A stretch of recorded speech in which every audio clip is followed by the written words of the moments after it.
Welcome. In front of me is an ASUS ROG Phone 5, and today I'll show you how to hard reset the device through recovery mode. Now, this process will remove screen lock if you have one that you might not know the combination to, but it will not remove your Google account. So keep in mind that because once you reset it, it will basically get locked and you'll need to confirm either the pattern or PIN, password, whatever was the combination that you had set, or your Google account. So if you don't know either of those, this probably won't help you. But anyway, let me lock the device so you can see I do have a pattern set, and I'm going to progress from here as though I don't actually know it. So let's start off by holding the power key and selecting power off. Now once the device turns off, you want to hold power key and volume up. So let's do that right now.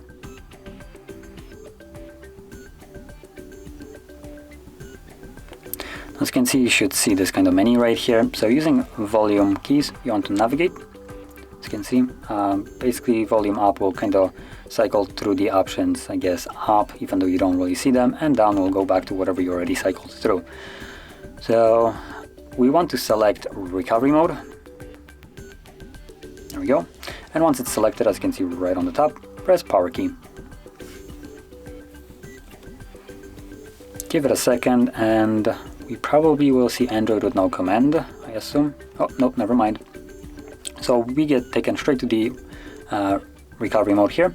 So again, using volume keys, you want to scroll down and in here select wipe data factory reset. So basically second last option, and then confirm it with power key. And let's select yes from the gigantic list of no. There we go. And again, power key to confirm it. It will begin removing data. As you can see, then last thing you should see at the bottom is data wipe complete, and reboot system now will be selected by default after it has been completed. So press power key once more. This will initiate a reboot of the device while also continuing the reset of the device in the background. So it will take it a little bit longer for it to turn back on comparing to like the normal time it does, but it shouldn't be that much longer. And once it's finished, we will be then greeted with the Android setup screen. So I'll be back once that is visible.